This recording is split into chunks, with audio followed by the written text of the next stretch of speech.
Pricing the issue of material.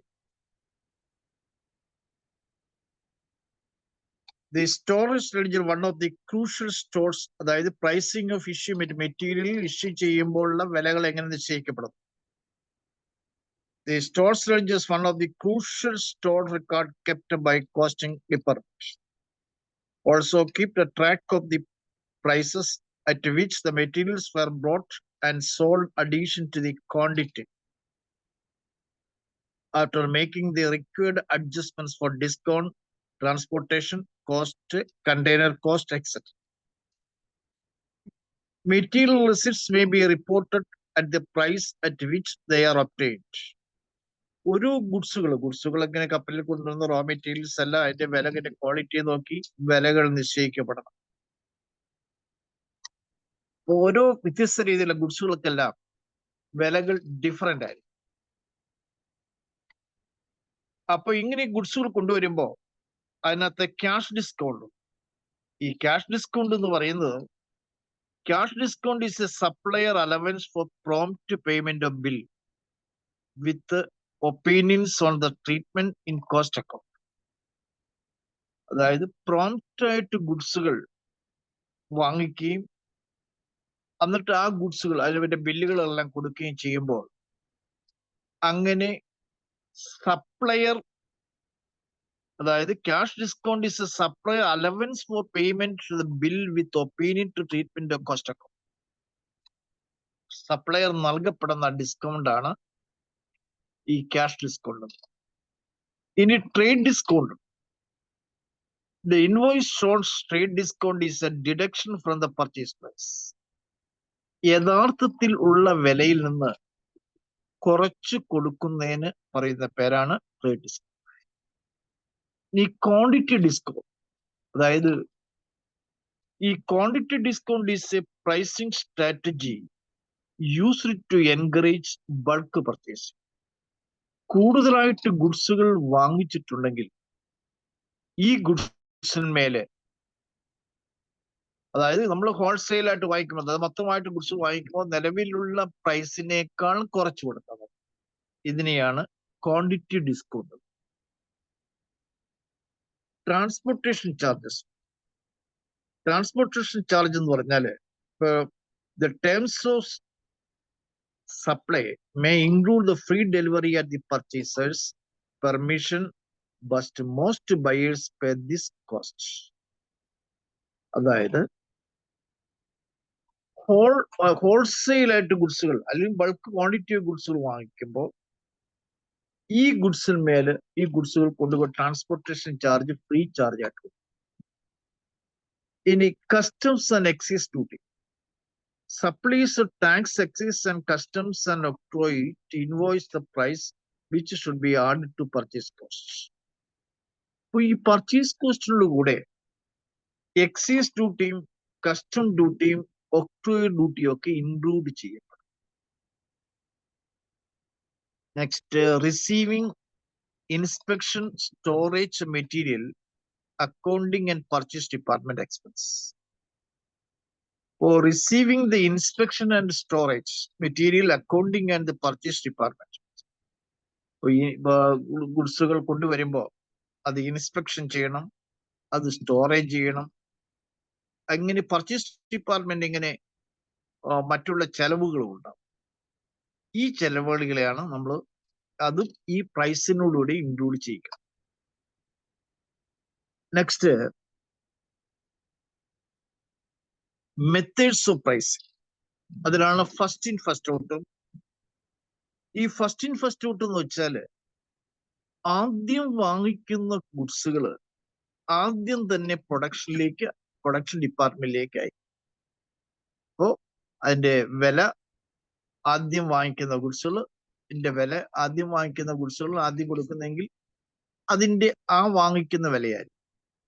അല്ലാതെ രണ്ടാമത് വാങ്ങിക്കുന്നതല്ല കൊടുക്കുന്നത്. ആദ്യം വാങ്ങിക്കുന്ന ഗുഡ്സുകൾ ആദ്യം തന്നെ പ്രൊഡക്ഷൻ ഡിപ്പാർട്ട്മെന്റിലേക്ക് അയക്കുന്നതിനാണ് ഫസ്റ്റ് ഇൻ ഫസ്റ്റ് ഔട്ട്. അതായത് method assume that the material received first are issued first. ആദ്യം റിസീവ് ചെയ്യുന്ന ഗുഡ്സുകളാണ് ആദ്യം തന്നെ പ്രൊഡക്ഷൻ ഡിപ്പാർട്ട്മെന്റിലേക്ക് അയക്കും. ഇതിനെയാണ് ഫസ്റ്റ് ഇൻ ഫസ്റ്റ് ഔട്ട് അല്ലെങ്കിൽ ഫിഫോ എന്ന് പറയാം, എന്റെ ഷോർട്ടായിരുന്നു. ഇനി ലാസ്റ്റ് ഇൻ ഫസ്റ്റ് ഔട്ട് എന്ന് വെച്ചാൽ ഏറ്റവും അവസാനം വാങ്ങിക്കുന്ന ഗുഡ്സുകൾ പ്രൊഡക്ഷനിലേക്ക് അയക്കുന്നതിനെയാണ് ലാസ്റ്റ് ഇൻ ഫസ്റ്റ് ഔട്ട്. അതായത് ഇപ്പൊ കുറെ ഗുഡ്സുകൾ വാങ്ങിച്ചു, ഒരു ദിവസം വാങ്ങിച്ചു, ഇങ്ങനെ ഓരോ ഡേറ്റ് അനുസരിച്ച് വാങ്ങിക്കുകയാണ്. ഏറ്റവും അവസാനം വാങ്ങിച്ചിരിക്കുന്ന ഗുഡ്സുകൾ ആദ്യം തന്നെ പ്രൊഡക്ഷൻ ഡിപ്പാർട്ട്മെന്റിലേക്ക് അയക്കുകയാണെങ്കിൽ അതിനെയാണ് last in first. First in first ഔട്ടിന്റെ വ്യത്യാസം, ആദ്യം വാങ്ങിക്കുന്ന ഗുഡ്സുകൾ പ്രൊഡക്ഷൻ ഡിപ്പാർട്ട്മെന്റിലേക്ക്. ലാസ്റ്റ് ഇൻ ഫസ്റ്റ് ഔട്ട് എന്ന് ചോദിക്കുമ്പോൾ ഏറ്റവും അവസാനം വാങ്ങിക്കുന്ന ഗുഡ്സുകൾ ആ വിലയ്ക്ക് തന്നെ പ്രൊഡക്ഷൻ ഡിപ്പാർട്ട്മെന്റിലേക്ക് അയക്കും. ഇതിനെ ലിഫോ എന്നും, ആദ്യം വാങ്ങിക്കുന്ന ഗുഡ്സുകൾ പ്രൊഡക്ഷൻ ഡിപ്പാർട്ട്മെന്റിലേക്ക് അയക്കുന്നതിനെ നമ്മൾ ഫിഫോ എന്നും. ഇനി weighted average price. Weighted average price എന്ന് ഉദ്ദേശിക്കുന്നത് ഓരോ ഗുഡ്സുകൾക്കും വെയിറ്റേജ് ഉണ്ട്. ഇപ്പൊ നമ്മൾ ഫസ്റ്റ് ആദ്യം വാങ്ങിക്കുന്ന ഗുഡ്സുകൾ അതിനൊരു വെയിറ്റ് കൊടുക്കും. വെയിറ്റ് എന്ന് വെച്ചാൽ 1, 2, 3 എന്നുള്ള ഓരോ നമ്പേഴ്സ് കൊടുക്കും, അല്ലെങ്കിൽ അതിന്റെ ക്വാണ്ടിറ്റി കൊടുക്കും. ക്വാണ്ടിറ്റി എന്തുമാത്രം ക്വാണ്ടിറ്റി വാങ്ങിച്ചിട്ടുണ്ട്, എത്ര കിലോ വാങ്ങിക്കണം. അപ്പൊ അങ്ങനെ വെയിറ്റഡ് കൊടുക്കുന്നതിന്, വെയിറ്റഡ് എത്ര ഗുഡ്സുകൾ വാങ്ങിക്കുന്നു ആ വെയിറ്റുകൾ അതിന്റെ ക്വാണ്ടിറ്റീനെ വെയിറ്റ് കൊണ്ട് ഡിവൈഡ് ചെയ്യും. ഇതിനെ അതായത് actual cost method and FIFO and LIFO assume the material outflow order. So it is recommended to value material issue an average. Average ശരാശരി, അതായത് weighted average method calculate the average price of material received in store, taking the new price at the starting point until the next material lot is received. ഇങ്ങനെ ആ ഫിഫോയും ലിഫോയും add ചെയ്ത് അതിന്റെ ഒരു average, ഈ average എടുക്കുന്ന പ്രൈസിന് കൊടുക്കുമ്പോൾ ആവറേജ് വെയിറ്റഡ് ആവറേജ് പ്രൈസ്. ഇനി റീപ്ലേസ്മെന്റ് മെത്തേഡ്. റീപ്ലേസ്മെന്റ് മെത്തേഡ് മാറ്റി സാധിക്കും, അതിന്റെ വിലകൾ മാറ്റി വേറൊരു വിലയിലേക്ക്, അതായത് പഴയത് മാറ്റി പുതിയതിലേക്ക് ഉണ്ടാവും. ഇനി standard price method. Standard price method എന്ന് വെച്ചാൽ അതിന്റെ ഒരു റീസണബിൾ ആയിട്ട് റേറ്റ് പ്രകാരം ഗുഡ്സുകൾ ട്രാൻസ്ഫർ ചെയ്തതിനാണ് സ്റ്റാൻഡേർഡ് പ്രൈസ് മെത്തേഡ്.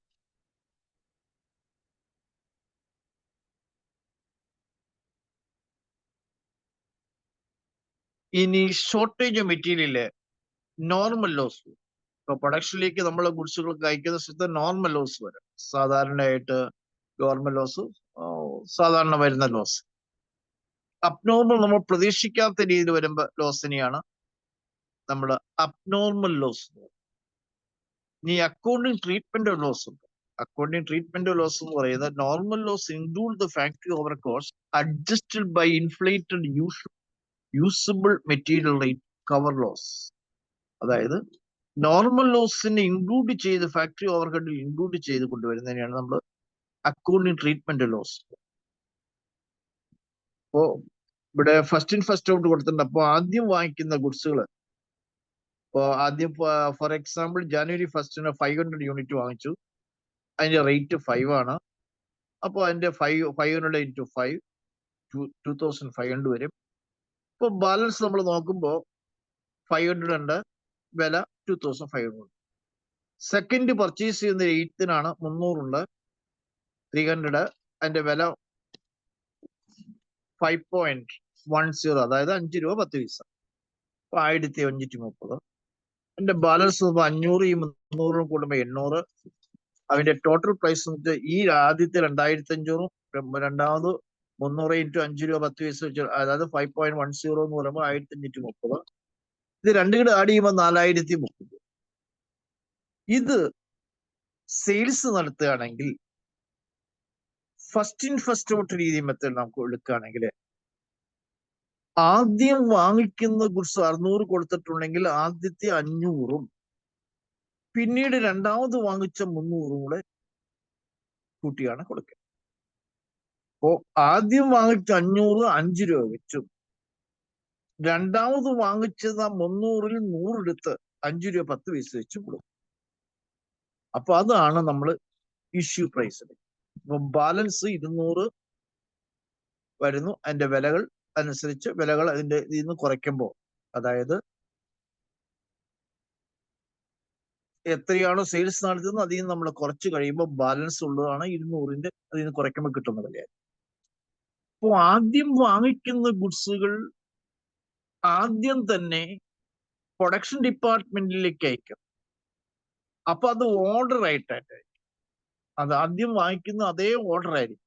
ആദ്യം വാങ്ങിച്ച് ഫസ്റ്റില് ഇപ്പൊ എ എന്ന് പറയുന്ന ഗുഡ്സ് ആദ്യം വാങ്ങിക്കുന്നത് അത് ആദ്യം പ്രൊഡക്ഷനിലേക്ക് കൊണ്ട്, ബി എന്ന ഗുഡ്സ് ആണെങ്കിൽ ബി ഗുഡ്സ് പിന്നീട് അയക്കും, സി എന്ന ഗുഡ്സ് ആണ് വാങ്ങിക്കുന്നത് സി എന്ന ഗുഡ്സ് അയക്കും. അപ്പോ അതിന്റെ ഓർഡറുകൾ, അതായത് എ തീർന്നിട്ട് വേണം ബി കൊടുക്കാൻ, ബി തീർന്നിട്ട് വേണം സി കൊടുക്കാൻ.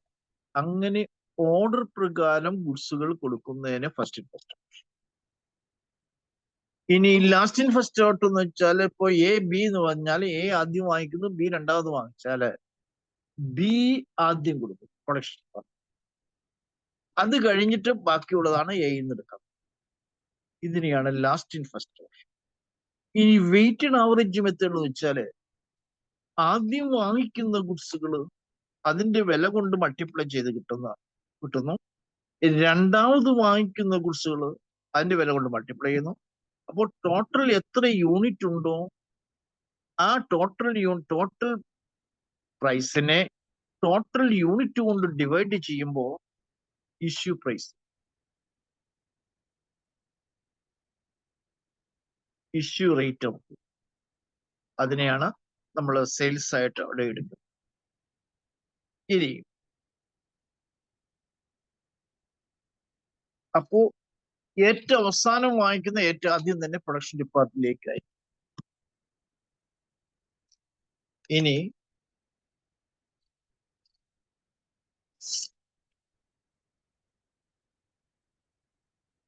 ഇതിനകത്ത് പലതരം കോസ്റ്റുകൾ വരുന്നു. റീപ്ലേസ്മെന്റ് കോസ്റ്റ് ഞാൻ നേരത്തെ പറഞ്ഞു, ഡിസ്കൗണ്ട്, ക്യാഷ് ഡിസ്കൗണ്ട് വരും, അതുപോലെ തന്നെ ട്രേഡ് ഡിസ്കൗണ്ട് വരും. ക്യാഷ് ഡിസ്കൗണ്ട് നോർമലായിട്ട് വരുന്ന ഡിസ്കൗണ്ടിനാണ് സപ്ലയർ നൽകുന്ന ഡിസ്കൗണ്ടാണ് ക്യാഷ് ഡിസ്കൗണ്ട്. അത് പ്രോംപ്റ്റ് പേയ്മെന്റ് അടിക്കുമ്പോൾ കിട്ടുന്നതാണ് ക്യാഷ് ഡിസ്കൗണ്ട്. ട്രേഡ് ഡിസ്കൗണ്ട് എന്ന് പറയുന്നത് നിലവിലെ വിലയിൽ നിന്ന് കുറച്ചു കൊടുക്കുന്നതാണ് ട്രേഡ് ഡിസ്കൗണ്ട്. ഈ വിലയുടെ ഡിസ്കൗണ്ടും കുറിച്ചിട്ട് അതിൻ്റെ കൂടെ ട്രാൻസ്പോർട്ടേഷൻ കോസ്റ്റും കണ്ടെയ്നർ കോസ്റ്റും അതിന്റെ കസ്റ്റംസ് ഡ്യൂട്ടീസ് എല്ലാം ഇതിനകത്ത് ഇൻക്ലൂഡ് ചെയ്യും. റീപ്ലേസ്മെന്റ് കോസ്റ്റ് ഉദ്ദേശിക്കുന്നത് ഗുഡ്സുകൾ മാറ്റി സ്ഥാപിക്കുന്നതിന് വേണ്ടിയിട്ട് ചെലവാക്കുന്ന തുകയാണ് റീപ്ലേസ്മെന്റ് കോസ്റ്റ് ഉദ്ദേശിക്കുന്നത്. ഈ labour basic concept, labour basic concept എന്ന് വെച്ചാല് ഡയറക്റ്റ് ആൻഡ് ഇൻഡയറക്റ്റ് ലേബർ. ഈ ഡയറക്റ്റ് ലേബർ എന്ന് ഉദ്ദേശിക്കുന്നത് ഒരു ഗുഡ്സ് നിർമ്മിക്കുമ്പോൾ നേരിട്ടുണ്ടാകുന്ന ചെലവിനെയാണ് ഡയറക്റ്റ് കോസ്റ്റ്. ആ ഡയറക്റ്റിൽ തന്നെ ഡയറക്റ്റ് ആയിട്ട് ലേബറും, അതിനകത്ത് ഒരു ഗുഡ്സ് നിർമ്മാണത്തിൽ ഉള്ള ഡയറക്റ്റ് ലേബർ ഉപയോഗിക്കുമ്പോൾ അതിനെയാണ് ഡയറക്റ്റ് ലേബർ. ഈ ഗുഡ്സുകൾ നിർമ്മിച്ചു കഴിഞ്ഞിട്ട് ഇൻഡയറക്റ്റ് ആയിട്ട് ഫിനിഷ്ഡ് ഗുഡ്സ് ആയിക്കഴിഞ്ഞിട്ട് വീണ്ടും ഇൻഡയറക്റ്റ് ആയിട്ട് പോളിഷ് ചെയ്യുക, അല്ലെങ്കിൽ ഗുഡ്സുകൾക്ക് മറ്റുള്ള എന്തെങ്കിലും കാര്യങ്ങൾ ചെയ്യുകയാണെങ്കിൽ അതിനെ ഇൻഡയറക്റ്റ് ലേബർ. ഇനി ടൈം കീപ്പിംഗ് എന്ന് വെച്ചാൽ time keeping is A record workers arrival and departure. അതായത് എപ്പോൾ വരുന്നു, ഒരു ലേബറെ സമയത്തുള്ള എപ്പോൾ വരുന്നു, എപ്പോൾ പോകും, ഇങ്ങനെ ടൈം അവിടെ റെക്കോർഡ് ചെയ്ത് വെക്കും. ഇതിനെയാണ് നമ്മൾ ടൈം കീപ്പിംഗ് എന്ന് പറയുന്നത്. ഇനി അറ്റൻഡൻസ് ടൈം, അതായത് each employee has work in the factory, എന്തുമാത്രം അവിടെ വരുന്ന ടൈം അവിടെ രേഖപ്പെടുത്തും. ഇങ്ങനെ വരുന്ന ടൈം രേഖപ്പെടുത്തി വെക്കുന്നതിന് അറ്റൻഡൻസ് ടൈം ആണ് ഉദ്ദേശിക്കുന്നത്. ഇനി വർക്ക് ടൈം, ഒരു ലേബർ ഫാക്ടറിയിൽ വന്നാല് ആ വരുന്ന ടൈം പോലെ എത്ര ടൈം വരെ വർക്ക് ചെയ്യുന്നു, ഇതിനെയാണ് വർക്ക് ടൈം എന്ന് ഉദ്ദേശിക്കുന്നത്. ഇനി മെത്തേഡ്സ് ഓഫ് ടൈം കീപ്പിംഗ് എന്ന് പറഞ്ഞാല് the names of employees are entered an attendance register that is kept for timekeeping purpose. ഇവിടെ hand writing method the name of the employees are entered in an attendance register. ഈ attendance രജിസ്റ്ററില് employees are entered in an attendance register രേഖപ്പെടുത്തി വെക്കുന്നതിന് പറയുന്ന പേരാണ് employees are entered in the attendance register രേഖപ്പെടുത്തുന്നതിനാണ് നമ്മൾ time keeping purpose. അത് hand writing എഴുതപ്പെടും. പിന്നെ check the token on disc method. അതായത് unique identity of token number is given to each employee. ഓരോ എംപ്ലോയിക്കും ടോക്കൺ നമ്പർ കൊടുത്തു. അപ്പോൾ ആ ടോക്കൺ കൊണ്ടുവരുന്നു. ആ ടോക്കൺ ഏൽപ്പിക്കുന്ന ടൈം മുതൽ ആ ടോക്കൺ തിരിച്ച് ഈ വ്യക്തിക്ക് പിറ്റേ ദിവസം കൊടുക്കുമ്പോൾ അങ്ങനെ ചെക്ക് ചെയ്യും വരുന്ന ടൈം പോകുന്ന ടൈം. ഈ ടോക്കനെ ബേസ്. ഇനി മെക്കാനിക്കൽ ക്ലോക്ക് മെത്തേഡ്. അതായത് A clock card is issued every employee and is stored track in the factory entrance. അതായത് ഈ ക്ലോക്ക് കാർഡ് രേഖപ്പെടുത്തും. മെക്കാനിക്കൽ ക്ലോക്ക് മെത്തേഡ് അതായത് വരുന്ന സമയം പോകുന്ന സമയം ഓട്ടോമാറ്റിക് റെക്കോർഡ് ചെയ്ത് വെക്കും. ഇതിനെ ക്ലോക്ക് റെക്കോർഡ്. ഇനി ഡെയിലി ടൈം ഷീറ്റും. ഒരു വർക്കർ അവിടെ വന്നു കഴിഞ്ഞാൽ this serves the record of the how much time to each employee to spend on each task. ഒരു എംപ്ലോയിയും ഒരു ടാസ്കിന് വേണ്ടിയിട്ട് എന്തുമാത്രം ടൈം യൂസ് ചെയ്തു. ഇത് ഡെയിലി ടൈം ഷീറ്റ് ഉണ്ടാകും. Next week time sheet, weekly time sheet. This sheet include the same information regarding the time record for task completed by employees over the course of full week. അതായത് ഒരു വീക്കില് ഒരു ആഴ്ചയിൽ എന്തുമാത്രം time ഉപയോഗിച്ചിട്ടുണ്ട് എന്ന sheet ഉണ്ടായിരുന്നു. അതിനെ വീക്ക്ലി ടൈം ഷീറ്റ് ഉണ്ടാകും. ഇനി ജോബ് കാർഡ്. ഓരോ വർക്കും ചെയ്തു തീർക്കുന്നതിന് ഓരോ കാർഡുകൾ നൽകും. ആ കാർഡ് ആ വർക്ക് തീർന്നപ്പോൾ ആ കാർഡ് തിരിച്ച് ഇങ്ങനെ ജോബ് കാർഡ് മുഖേനയും വർക്ക് ചെയ്യിപ്പിക്കും. ഈ കമ്പ്യൂട്ടേഷൻ വേജസ്. വേജസ് കമ്പ്യൂട്ടേഷൻ ചെയ്യുന്നത് എന്തുമാത്രം ടൈം വന്നു, അത് ഈ ലേബർ വന്ന ടൈം എന്തുമാത്രം സ്പെൻഡ് ചെയ്തിട്ടുണ്ട്, അത് ആ സ്പെൻഡ് ചെയ്ത പീസ് വർക്ക് ഉണ്ട്, ടൈം സിസ്റ്റം. പീസ് വർക്ക് എന്ന് വെച്ചാൽ ഒരു പ്രൊഡക്റ്റ് ഫുള്ളാക്കി അത് കംപ്ലീറ്റ് ചെയ്യുമ്പോൾ പീസ് അല്ല, ടൈം അല്ല ഉദ്ദേശിക്കുന്നത്, ആ പീസ് വർക്ക് കംപ്ലീറ്റ് ആകും. ഇനി ടൈമാണ് എന്തുമാത്രം ടൈം യൂസ് ചെയ്തിട്ടുണ്ട്, ഇതിനെ ടൈമിനെ അടിസ്ഥാനപ്പെടുത്തും. അപ്പോൾ ഈ ടൈമിനെ അടിസ്ഥാനപ്പെടുത്തിയുള്ളതിനെ ടൈം അതിന്റെ അനുസരിച്ചാൽ ഇവർക്ക് സാലറി കൊടുക്കും, അല്ലെങ്കിൽ ലേബർ ആൻഡ് വേജസ് കൊടുക്കും. അപ്പോൾ ടൈം യൂസ് ചെയ്യുന്നു, ടൈം എന്തുമാത്രം യൂസ് ചെയ്യുന്നു അതിന് ടൈം വേജസ് എന്ന്. പീസ് വർക്ക് എന്തുമാത്രം എത്ര പീസ് വർക്ക് ചെയ്തിട്ടുണ്ട് അതിനെ അടിസ്ഥാനപ്പെടുത്തി വേജസ്. ഈ preparation of wage sheet. Wage sheet തയ്യാറാക്കുന്നത് wage sheet should include the department name period, workers number, hours worked, normal hours, overtime hours, bonus, payment rate, gross wages, allowance, deduction and net wages. ഒരു wage ഷീറ്റില് department name, അതിന്റെ period, workers number, hours worked, normal hours, overtime hours, bonus, payment rate, gross wages, allowance, deduction, net wages, ഇതെല്ലാം അതിനകത്ത്. ഇനി ഈ payroll and wages sheets must be checked for errors and fraud. ഈ പേറോളില് and wage sheet must be checked for the errors and fraud, including the detecting dummy workers. ensure the accuracy in wage payment, minimizing the potential mistake in payroll preparation. For payroll and wage sheets must be checked for the errors and fraud. Errors and fraud. തെറ്റുകൾ ഉണ്ടെങ്കിൽ ആ തെറ്റുകൾ അതെല്ലാം record ചെയ്യും. ഇതിനെയാണ് നമ്മൾ payroll system എന്ന് പറയുന്നത്. ഇനി ഐഡിൽ ടൈം, നമ്മളൊരു വർക്ക് ചെയ്യുമ്പോൾ idle time refers to time paid for workers who have not been working towards the production. A wastage that required the effective control to minimize the wage payment without actual work in factories. Idle time can be classified into two types: normal idle time and due to unavoidable factors in a factory, and abnormal idle time caused by foreseeable factors. അപ്പോൾ ഈ ഐഡിറ്റി work ചെയ്യുമ്പോൾ ഒരു continuous ആയിട്ട് work ചെയ്യുമ്പോൾ ഒരു free time, ആ വർക്കുകൾ ചിലത് നമുക്ക് അവോയ്ഡ് ചെയ്യാൻ പറ്റാത്ത ടൈം ഉണ്ട്, ചില ഫ്രീ ടൈം കൊടുക്കേണ്ട. അപ്പോൾ അങ്ങനെയുള്ളതിനെ ഐഡിൽ ടൈമില് നമ്മൾ നോർമൽ ഐഡിൽ ടൈം, നോർമലായിട്ട് കൊടുക്കുന്ന ടൈം.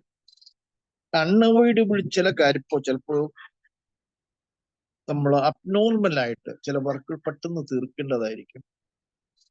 ആ തീർത്തില്ലെങ്കിൽ ചിലപ്പോൾ അല്ലെങ്കിൽ അത് പ്രൊഡക്റ്റിന് എന്തെങ്കിലും കേടുപാടുകൾ സംഭവിക്കാം. അപ്പൊ അങ്ങനെയുള്ള ഇതിനെയാണ് ഐഡിൽ ടൈം എന്ന്. ഇനി ഓവർ ടൈം എന്ന് ഉദ്ദേശിക്കുന്നത് നിലവിലുള്ള വർക്കിന്, അതായത് over time refers the additional work beyond regular hours, typically paid twice the regular rate for workers and detained for overtime. Overtime refers to the additional work beyond regular hours, typically paid twice the regular rate for workers detained for overtime. Overtime refers to the additional work beyond regular hours, typically paid twice the regular rate for workers and detained for overtime. Overtime refers to additional work beyond regular hours, typically paid twice the regular rate for workers detained for overtime. അതായത് ഈ over time കൊണ്ട് ഉദ്ദേശിക്കുന്നത് നിലവിലുള്ള വർക്കിന്റെ time കൂടാതെ additional time ഉപയോഗിക്കപ്പെടുന്നതിനെയാണ് നമ്മൾ over time എന്ന് ഉദ്ദേശിക്കുന്നത്. ഈ ലേബർ ടേൺ ഓവർ ഉദ്ദേശിക്കുന്നത് number of workers left and average number of workers in the row. അതായത് workers change the job for the better prospects and environment, affecting organization continuity and productivity. This leaded to reduce the labor turnover. Workers change the job for better prospects and environment, affecting an organization continuity and productivity. This leaded to reduce labor turnover, which is the rate of change in the labor force during the specific period. The workers change the job for better prospects and environment, affecting an organization continuity and productivity. അതായത് labour turn over കൊണ്ട് ഉദ്ദേശിക്കുന്നത് job for better prospectus and environment, ചില സാഹചര്യങ്ങൾക്കനുസരിച്ചായി continuity and productivity. This lead to reduce labour turn over. അതായത് better, നല്ല രീതിയിൽ work ചെയ്ത് കഴിയുമ്പോൾ അതിന്റെ പ്രൊഡക്ടിവിറ്റിയിൽ കണ്ടിന്യൂറ്റി. അപ്പോൾ അങ്ങനെ വരുമ്പോൾ ഇവിടെ ഒരുപാട് ഗുഡ്സുകൾ കൂടുതൽ ലേബർ ഫോഴ്സ് കുറയും. അപ്പോൾ അതിന്റെ ടേൺ ഓവർ ചേഞ്ച് വരാതെ ഇരിക്കും. ഇപ്പൊ turn can measured by following. അതിന്റെ 2 മെത്തേഡ്സ് പ്രകാരമാണ് അതിന്റെ ലേബർ ടേൺ ഓവർ കാൽക്കുലേറ്റ് ചെയ്യുന്നത്. അതിലൊന്ന് നമ്പർ ഓഫ് വർക്കേഴ്സ് ലെഫ്റ്റ്, എന്തുമാത്രം വർക്ക് ഉണ്ട്, ടൈം ഉണ്ട്. Average number of workers, average number of workers കൊണ്ട് ഡിവൈഡ് ചെയ്യുമ്പോൾ അത് കിട്ടും. ഈ റീപ്ലേസ്മെന്റ് മെത്തേഡ് ആണെങ്കിൽ number of workers replaced divided by average number of workers. Average number of workers എത്ര, ബാലൻസ് എത്ര പേരുണ്ട്, അതുകൊണ്ട് ഡിവൈഡ് ചെയ്യുമ്പോൾ കിട്ടും. ഇനി effects of labour turn over. High labour turn over lead to short time employment with older workers often having more experience than new ones, reducing efficiency and requiring costly recruitment and training. Of effects of labor turnover. High labor turnover lead to short-term employment with the older workers often having more experience than new ones, reducing efficiency and requiring cost recruitment and training. Efficiency കൂട്ടിയെടുക്കുക, reducing the efficiency. അതായത് effective labour turn എന്ന് വെച്ചാൽ high labour turn over വന്നു കഴിഞ്ഞാൽ അവിടെ efficiency കുറയും. അപ്പൊ ഇങ്ങനെ എഫിഷ്യൻസി കുറയാതെ ഇരിക്കണമെങ്കിൽ അവർക്ക് അതിന്റെ ട്രെയിനിങ് കൊടുക്കും. അപ്പോൾ ആ ട്രെയിനിങ് കൊടുത്ത് നല്ല റിക്രൂട്ട് ചെയ്ത് ട്രെയിനിങ് കൊടുത്ത് എഫിഷ്യൻസി ആക്കി എടുക്കുമ്പോൾ അവിടെ ടേൺ ഓവർ കൂട്ടുവാൻ സാധിക്കും. ഇനി വാട്ട് ഈസ് ഡയറക്ട് ലേബർ? ഞാൻ പറഞ്ഞു, പ്രൊഡക്ഷന് വേണ്ടി നേരിട്ടുള്ള ചില വ്യക്തികൾ ഇടപെടുമ്പോൾ ആ ലേബേഴ്സ് ഇടപെടുന്നതിനെ ഡയറക്ട് ലേബർ എന്നും, ഇൻഡയറക്ട് ലേബർ എന്ന് വെച്ചാൽ ഫിനിഷ്ഡ് ഗുഡ്സ് ഉണ്ടായിട്ട് വീണ്ടും അതിന്മേലുണ്ടാകുന്ന ഇതിനെയാണ് നമ്മൾ ഇൻഡയറക്ട് ലേബർ എന്ന് പറയുന്നത്. ടൈം കീപ്പിംഗ് എന്ന് വെച്ചാൽ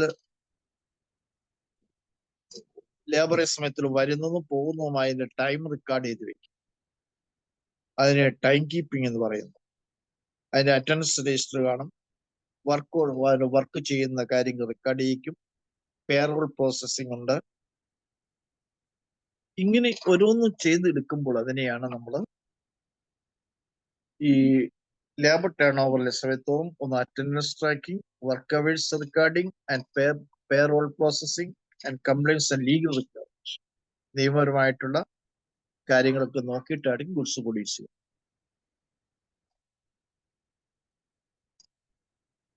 ഈ ആക്റ്റീവ് ടൈം എന്ന് വെച്ചാൽ വർക്ക് ചെയ്തുകൊണ്ടിരിക്കുന്ന സമയത്ത് കണ്ടിന്യൂസ് വർക്കാണ് നമുക്ക് അവോയ്ഡ് ചെയ്യാൻ പറ്റാത്തുള്ള, അതായത് നമുക്ക് ഒഴിവാക്കാൻ പറ്റാത്തുള്ള ടൈം, അതായത് ഫ്രീ ടൈം. ഒക്കെ മീൽസ് കഴിക്കണം, ചായ കുടിക്കണം, അങ്ങനെയുള്ള കാര്യങ്ങളൊക്കെ അതിലുള്ള ടൈമാണ് ഐഡിയൽ ടൈം എന്ന് പറയുന്നത്.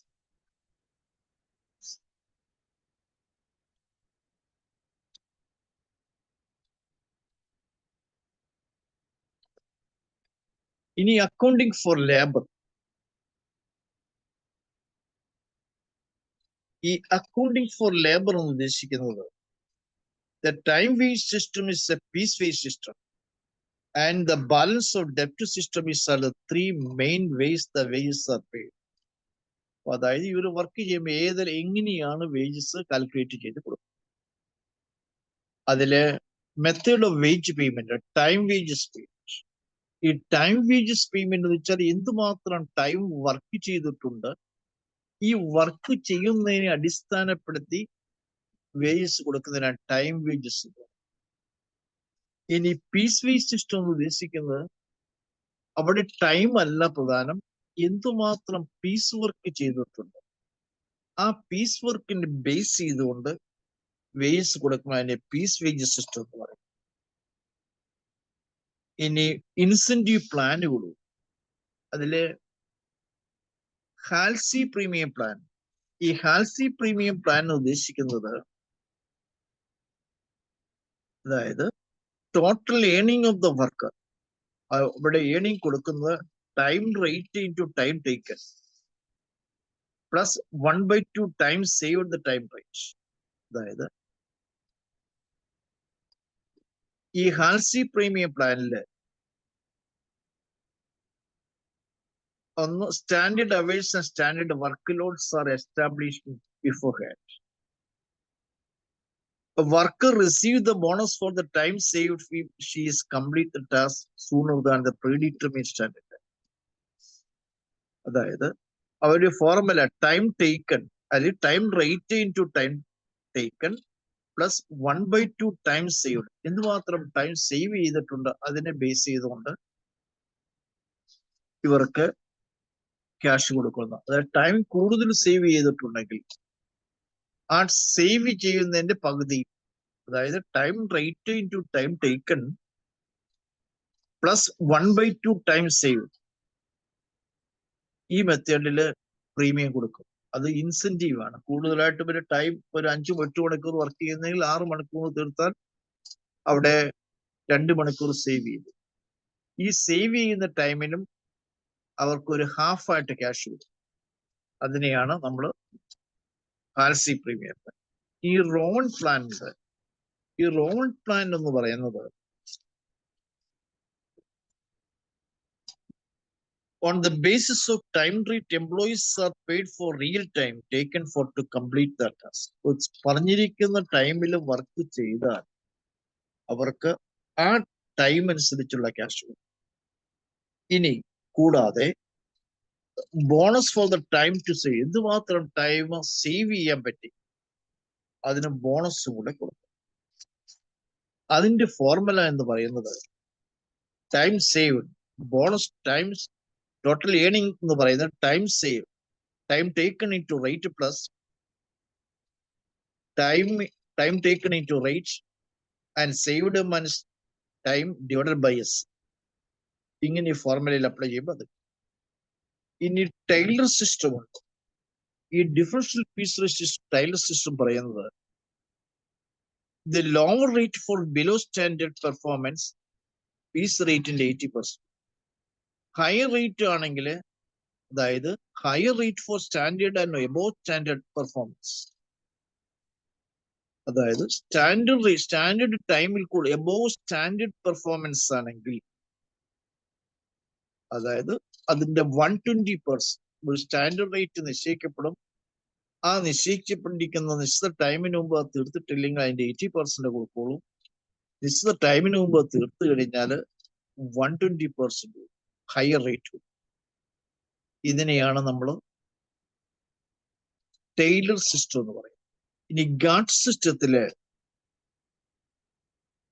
അതില് output that is will be compensated this state time. Standard output will be compensated with the bonus 20%. 20% bonus ഉണ്ട്. അത് നിലവിലുള്ള സ്റ്റാൻഡേർഡ് ടൈമിൽ താഴെയാണെങ്കിൽ ആ സ്റ്റാൻഡേർഡ് റേറ്റ്. ഇനി സ്റ്റാൻഡേർഡ് ടൈം കീപ്പ് കൊണ്ട് ചെയ്തുവാണെങ്കിൽ 20% ബോണസ്. ഇനി എബോവ് സ്റ്റാൻഡേർഡ് ടൈമിൽ അതിന് മുമ്പ് അത് വർക്ക് തീർക്കുകയാണെങ്കിൽ അതിന് അവിടെ ഹൈ പീസ് റേറ്റിൽ എമൗണ്ട്. അപ്പൊ അതിന്റെ പെർഫോമൻസ് ബേസിസിൽ ക്യാഷ്. അപ്പൊ ബിലോ ആണെങ്കിൽ ബിലോ റേറ്റ്, സ്റ്റാൻഡേർഡ് റേറ്റ് ആണെങ്കിൽ standard rate plus bonus, and above rate ആണെങ്കിൽ അതിന് എബോവ് സ്റ്റാൻഡേർഡ് റേറ്റുകളുടെ എമൗണ്ട്. ഇനി മെറിക് ഡിഫറൻഷ്യൽ പീസ് റേറ്റ് സിസ്റ്റത്തില് differential system, the rate of payment of the system are level of efficiency. Up to 83% standard ആണെങ്കിൽ normal piece rate. 83 to 100% ആണ് 110%. Above 100% ആണ് 120%. അപ്പൊ നിലവില് Merrick differential piece rate up to 83% of standard and in normal piece rate, 83 to 100% 110%, above 100% 120%. ഇനി time rate സിസ്റ്റിങ്ങിനെ ഈ piece rates അല്ല സിസ്റ്റത്തിൽ differential piece rate system differential ഈ സിസ്റ്റം എന്ന് പറയുന്നത് വേജസ് സിസ്റ്റം എന്ന് പറയുന്നത് ടൈം വേജസ് കൊടുക്കും. ടൈം എത്രമാത്രം ടൈം വർക്ക് ചെയ്തു അതിനനുസരിച്ച് ആ റേറ്റ് നിശ്ചയിച്ച് കൊടുക്കും. പിന്നെ പീസ് റേറ്റിനെ ബേസ് ചെയ്തു എന്തുമാത്രം പീസ് ആയിട്ട് ഗുഡ്സുകൾ പ്രൊഡ്യൂസ് ചെയ്തു അതിനെ ബേസ് ചെയ്തു. ഇതിന് തന്നെയാണ് നമ്മൾ Taylor system and Gantt system, Rowan system, ഇങ്ങനെ പല വ്യക്തികളും പല രീതിയിലായിട്ട് പറയും.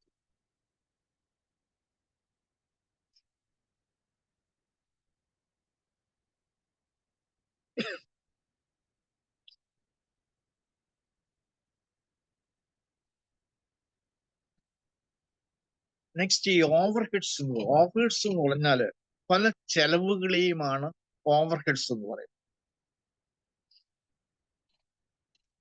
ഓവർഹെഡ്സ് എന്ന് ഉദ്ദേശിക്കുന്നത് ഒരു ഡിപ്പാർട്ട്മെന്റ് ബേസിസിൽ ചെലവുകൾ എങ്ങനെയാണ് അത് ഡിവൈഡ് ചെയ്യുക. ഡിപ്പാർട്ട്മെന്റ് ബേസിസ്, അതായത്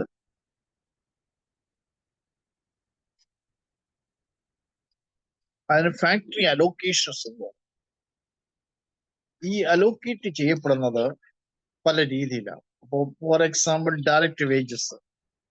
ഈ ഡയറക്റ്റ് വേജസ് ഓരോ ഡിപ്പാർട്ട്മെന്റ് ബേസിസിലാണ് അത് ഡിവൈഡ് ചെയ്യുന്നത്. ഡയറക്റ്റ് ലാബ് മെറ്റീരിയലും അത് ഓരോ ഡിപ്പാർട്ട്മെന്റിന്റെ ബേസിൽ ഡിവൈഡ് ചെയ്യും. അപ്പോൾ അങ്ങനെ ഇപ്പൊ ഫോർ എക്സാമ്പിൾ പവർ ഡിവൈഡ് ചെയ്യുകയാണെങ്കിൽ ഈ പവർ എപ്പോഴും ഇലക്ട്രിസിറ്റിയെ ബേസ് ചെയ്തുകൊണ്ട് ഡിപ്പാർട്ട്മെന്റ് ബേസ് ഇലക്ട്രിസിറ്റി എന്തുമാത്രം ഉപയോഗിച്ചാൽ അതിനെ ബേസ് ചെയ്തുകൊണ്ടാണ് ഡിവൈഡ് ചെയ്യുന്നത്. ഇപ്പൊ പവർ എന്ന് പറഞ്ഞ 2012 തന്നിട്ടുണ്ടെങ്കിൽ ഓരോ ഡിപ്പാർട്ട്മെന്റിൽ ഉപയോഗിക്കുന്ന കിലോ വാട്ട്സ് എത്രയാണ്. അപ്പോൾ ഫോർ എക്സാമ്പിൾ ഏത് ഡിപ്പാർട്ട്മെന്റ് 12,000, ബിയിലെ 9,000, സിയിലെ 6,000, എക്സിലെ 3,000, വൈയിലെ 3,000 ആണെങ്കിൽ അതിന്റെ പ്രൊപ്പോർഷൻ എടുക്കേണ്ടത് 12:9:6:3:3. വീണ്ടും അത് റെഡ്യൂസ് ചെയ്ത് കഴിയുമ്പോൾ 4:3:2:1:1 എന്ന പ്രൊപ്പോർഷനിൽ ഒരു ഡിപ്പാർട്ട്മെന്റിലേക്കും ഈ പവർ കിട്ടിയിരിക്കുന്ന 2002 ഡിവൈഡ്. ഇപ്പൊ അതുപോലെ തന്നെ ലൈറ്റിംഗ് ആണ്, ലൈറ്റ് പോയിന്റിനെ ബേസ് ചെയ്താണ്. സ്റ്റോർസ് ആണെങ്കിൽ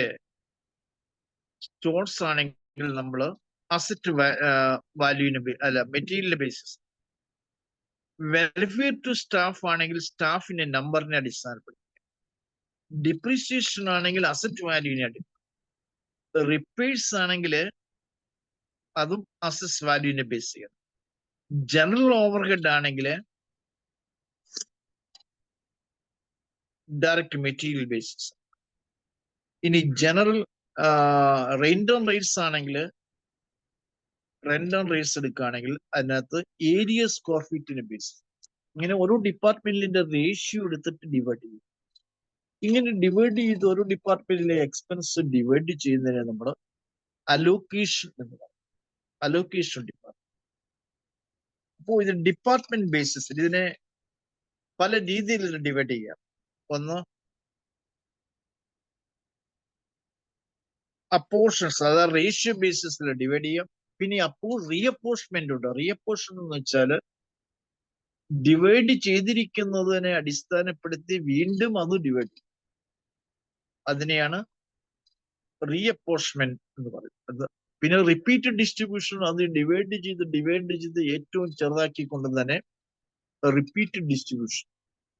ഇനി സ്റ്റെപ്പ് ലാഡർ സിസ്റ്റത്തിന്റെ സ്റ്റെപ്പായിട്ട് ഓരോ ഡിപ്പാർട്ട്മെന്റും സ്റ്റെപ്പായിട്ട് ഈ ഡിവൈഡ് ചെയ്യപ്പെടും.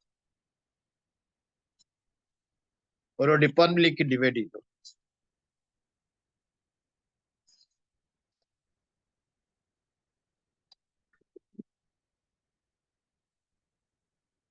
അപ്പോ ഇപ്പോഴും റെന്റ് ആൻഡ് റേറ്റ്സ് ഫ്ലോർ സ്പേസിനെ ബേസ് ചെയ്യണം. അതുകൊണ്ട് ലൈറ്റിംഗ് ആണെങ്കിൽ ലൈറ്റ് പോയിന്റിനെ ബേസ് ചെയ്യണം. ഡയറക്റ്റ് വേജസ് ആണെങ്കിൽ ഡയറക്റ്റ് വേജസ് എടുക്കണമെങ്കിൽ നമുക്ക് റെന്റ് ആൻഡ് റേറ്റ്സ് അല്ലാത്ത ഇൻഡയറക്റ്റ് വേജസ്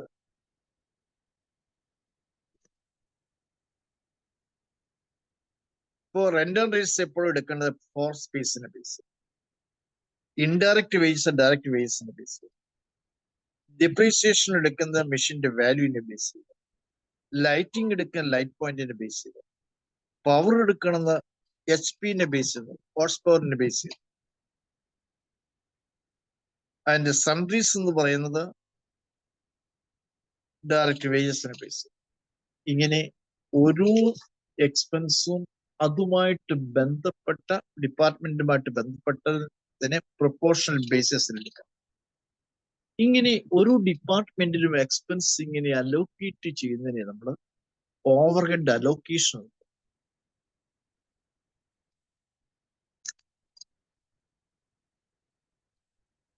ഇനി absorption of factory over. Meaning of absorption: a goods that pass through this production cost centers should be charged with this cost to one's overall overhead cost of the various production departments has been determined through the allocation and apportionment and reapportionment. The distribution of production department and cost centers on overhead cost units required because the end goal is the determined cost of production. For absorption in the goods that pass through this production cost centers should be charged with this cost to one's overall overhead cost of the various production departments has been determined through the allocation, apportionment, reapportionment. അപ്പോൾ ഈ goods, അതായത് ഓരോ ഡിപ്പാർട്ട്മെന്റിലും അത് apportion ചെയ്യുക, അത് തീർന്നതിന് വീണ്ടും റീഅപ്പോർഷൻമെന്റ് ചെയ്യുക.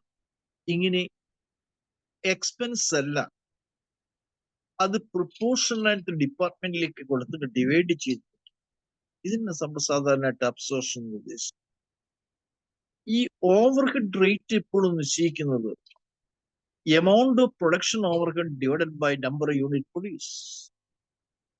Production overhead എത്രയാണോ അതിനെ നമ്പർ ഓഫ് യൂണിറ്റ് കൊണ്ട് ഡിവൈഡ്. ഇനി ഈ prime cost method, prime cost എന്ന് പറയുന്നത് direct material, direct labour and direct expense. അതായത് അത് കോസ്റ്റ് ഷീറ്റ് വരുവാണെങ്കിൽ opening stock raw material plus purchase add purchase material less closing stock material for material consume. അതിലൂടെ direct labour and direct expense എന്നിവയാണ് നമ്മൾ prime cost എന്ന് ഉദ്ദേശിക്കുന്നത്. ഈ direct labour hour method എന്തുമാത്രം ടൈം സ്പെൻഡ് ചെയ്ത്, എത്ര മണിക്കൂർ സ്പെൻഡ് ചെയ്തു, അതിനെ അടിസ്ഥാനപ്പെടുത്തി നമ്മൾ എടുക്കുക. ഒരു മണിക്കൂറിന് എന്ത് ചെലവ്, ടോട്ടൽ എന്ത് ചെലവ്, ഇതിനാണ് direct labour hour method. Machine hour method എന്ന് പറയുന്നത് മെഷീൻ എത്ര അവേഴ്സ് ഉപയോഗിച്ചിട്ടുണ്ട്, ഒരു വർഷം എത്ര ഉപയോഗിച്ചിട്ടുണ്ട്, ആ എത്ര ഉപയോഗിച്ചിട്ടുണ്ട് അതിനെ ടോട്ടൽ അവേഴ്സ് കൊണ്ട് ഡിവൈഡ് ചെയ്ത് കഴിയുമ്പോൾ, അല്ലെങ്കിൽ ടോട്ടൽ ടൈം കൊണ്ട് ഡിവൈഡ് ചെയ്യുമ്പോൾ മെഷീൻ പെർ അവർ, ഒരു മണിക്കൂറിന്റെ ടൈം എന്തുമാത്രം യൂസ് ചെയ്ത് പറയും.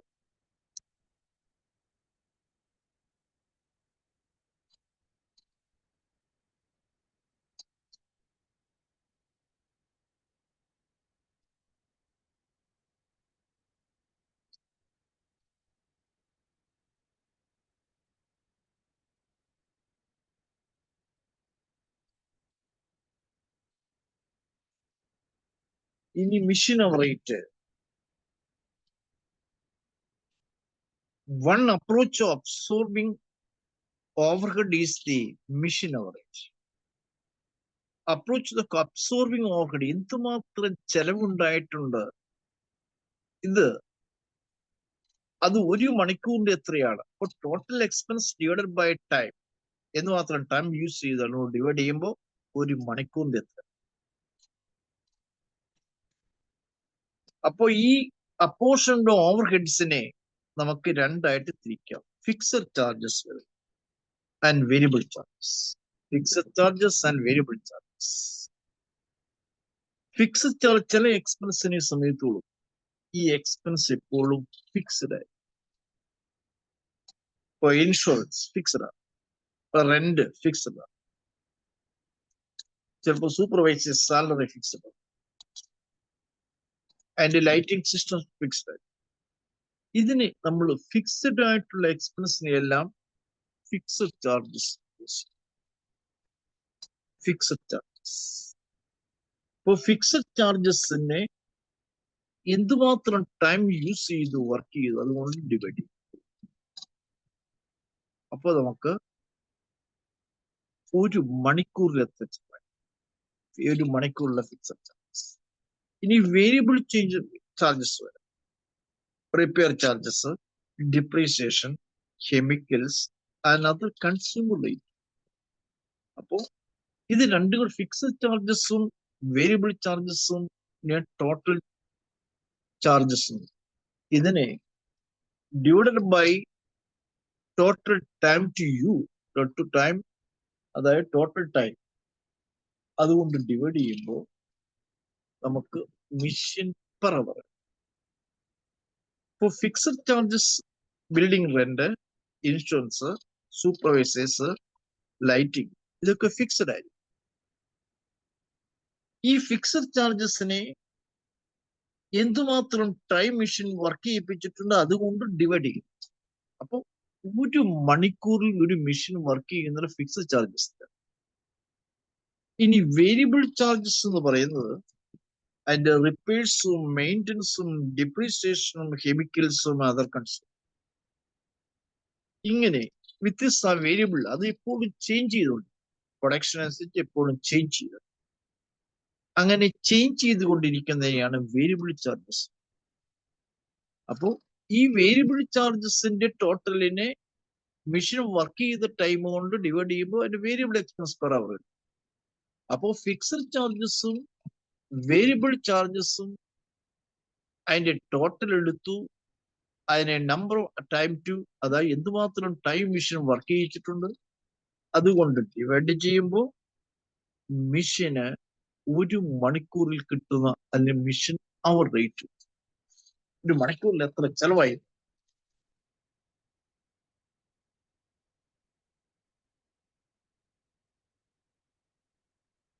അതായത്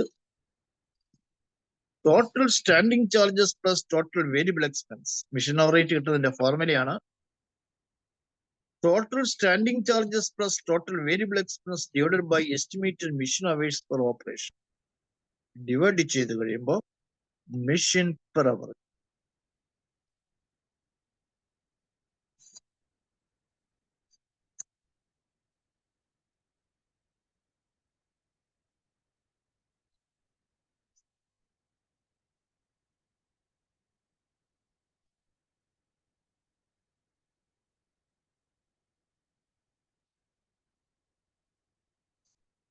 ഇവിടെ what is the machine hour rate എന്ന് കൊടുത്തത്.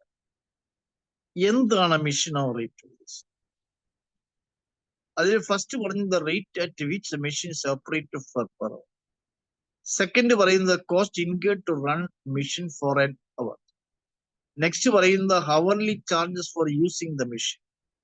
അടുത്ത് പറയുന്നത് total cost of a machine. ഇതിൽ എപ്പോഴും ശരി cost to incurred run the machine for. ഒരു മെഷീൻ എന്തുമാത്രം ടൈം വർക്ക് ചെയ്തു ആ ടോട്ടൽ അവേഴ്സ് എടുത്തിട്ട് ആ total expense divided by total hours.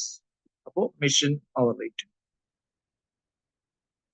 In the formula for calculating machine hour rate, which does the denominator of represent, അവിടെ answer ആയിട്ട് വരുന്നത് estimate working hours per hour. ഇന്ന് മാത്രം ടൈം അവിടെ വർക്കിംഗ് അവേഴ്സ് വന്നിട്ട് അപ്പോൾ total expense divided by total working hours.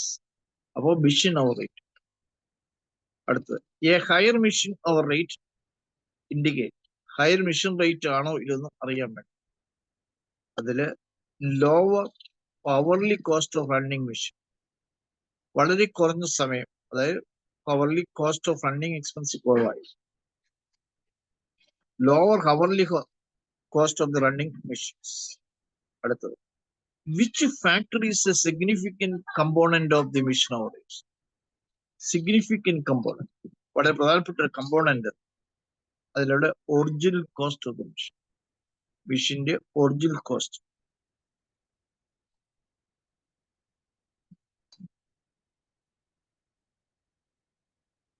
അടുത്തത് a higher machine hour rate indicate. Higher machine hour rate indicate ചെയ്യുന്നത് lower hourly cost of running the machine. Lower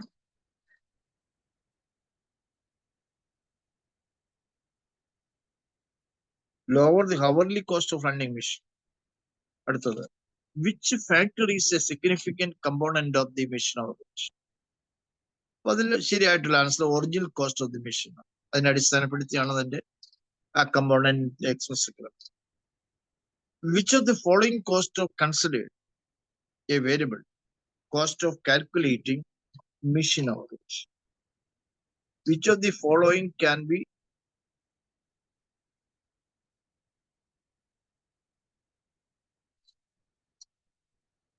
following is the direct when calculate the machine hourage? And answer the power consumption base ചെയ്യുന്നുണ്ട്. Which factor is considered as a indirect cost which calculating machine hourage? Answer the installation charges. സ്ഥാപിക്കാൻ വേണ്ടി ചെലവ്.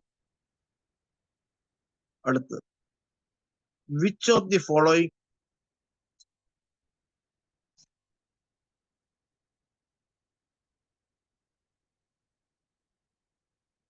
power അതായത് which of the following is a direct cost with calculating machine hourage? അവിടെ power consumption അടിസ്ഥാനപ്പെടും. എന്തുമാത്രം power ഉപയോഗിച്ചു അടിസ്ഥാനം. അടുത്തത് which effect does an increase in power per unit have on the machine rate assuming all of factors remain constant?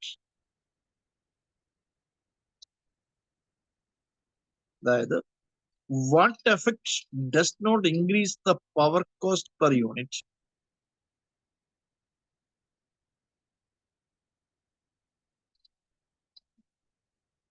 അതായത് machine അതായത് what effect does not increase the annual working hours have on the machine hour rate assuming in all of the factors remain constant?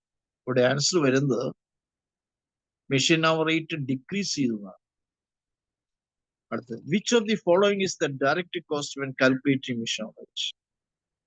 Which of the following is the direct cost which calculating machine hour rate?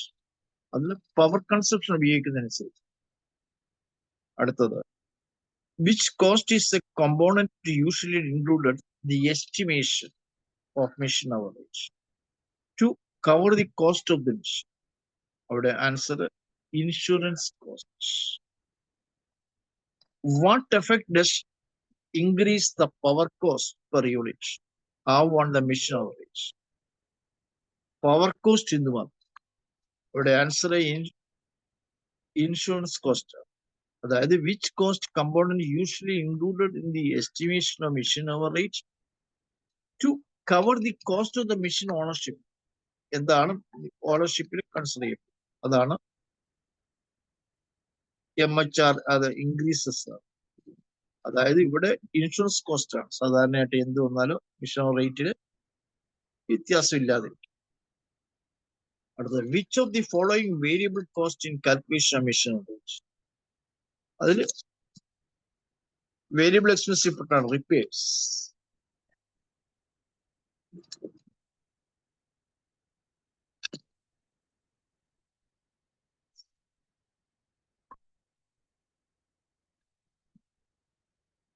നമ്മളെ prime cost എടുത്താല് what is absorption of factory overhead?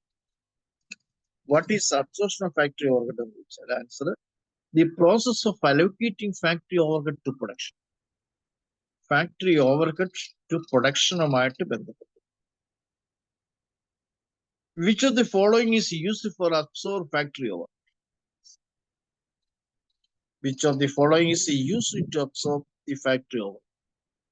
അപ്പൊ അതില് direct labour hours. Direct labour hours. why is the important to absorb the factory overhead?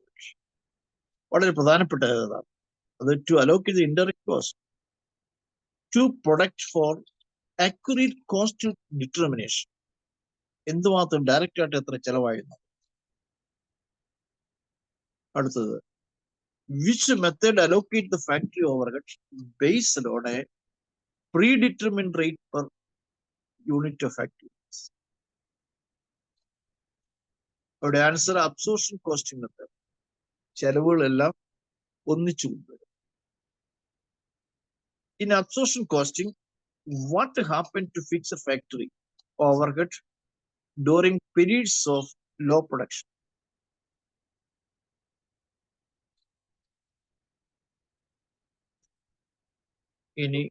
In absorption costing, what happened to fix a factory overhead during the periods of production? ഇവിടെ answer വരുന്നത് fixed factory overhead are absorb in the cost of goods sold. Fixed ആയിട്ടുള്ള factory overhead വരും. Which factor affect the absorption of the factory overhead in production process? ഇതിൽ total production വോളിയമാണ്. പ്രൊഡക്ഷന്റെ ഉൽപാദനം അതിന്റെ volume നോക്കിയിട്ട്. അടുത്ത, what happen to under absorb factory overhead at the end of the counting period? അവരുടെ answer, they are written off as an expense. Expense ആയിട്ടാണ് written off ചെയ്തത്. അടുത്തത്, which of the following methods adjust the factory overhead? Actual കോസ്റ്റിംഗിന്റെ method. What is the impact of higher absorption rate for factory overhead? അപ്പോൾ അത് ഇപ്പോൾ rate അറിയുന്നത് higher reported profit അറിയിക്കപ്പെടാറ്. Which of the following is not consider factory overhead cost? Factory ഓവർഹെഡില് ഒരിക്കലും consider ചെയ്യപ്പെടാറ്. അതിനകത്ത് അതായത് which of the following is not considered in a factory overhead cost? Overhead ചെലവുകൾ ഉണ്ടായിരുന്നു മറ്റ്. അടുത്തത്, in absorption costing, how are the fixed factory overhead cost treated in the cost of goods sold? The answer is spread across all unit produced.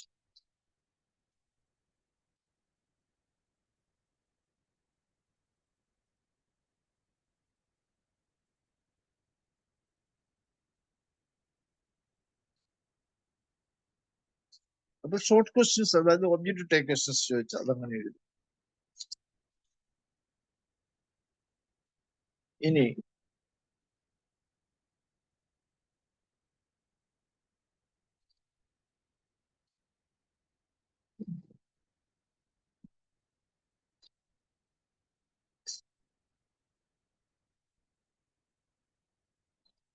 Machinery to ഞാൻ പറഞ്ഞു, total cost divided by total hours.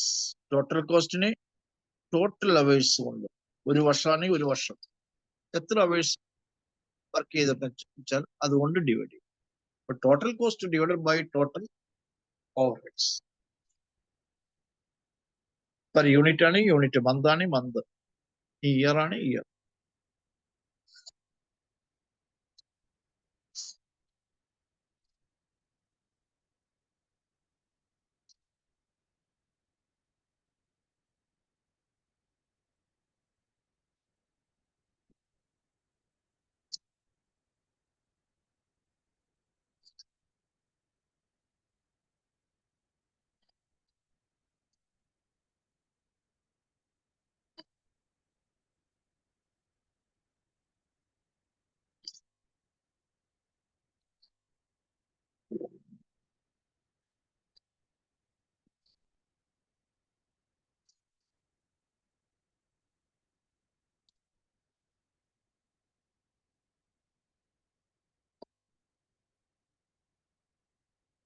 Next, classification distribution overhead.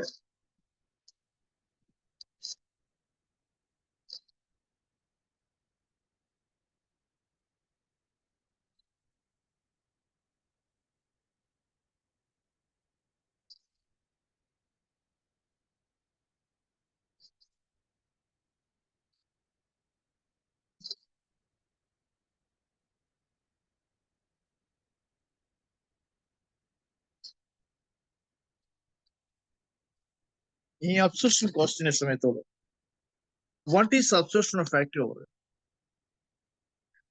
എന്താണ് absorption of factory over? അതിൽ answer the process of allocating factory over പ്രൊഡക്ഷന് വേണ്ടിയിട്ട് overhead allocate ചെയ്യും. For the answer, the process of allocating factory overhead of production. Which of the following is a use absorbed factory overhead? Other factory overhead directly above service. But why is it important to absorb factory overheads? Absorb the factory overhead.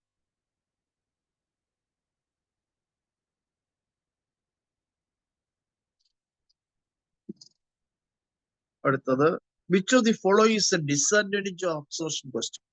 അവിടെ it overhead inventory value. ഓവർസ്റ്റേറ്റ് അറിയാതെ, അതായത് ഓവർസ്റ്റേറ്റ് ചെയ്യുക.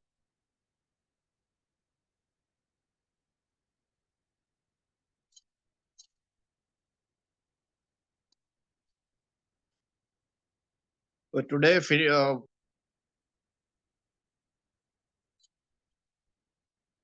time is over. Finish the class.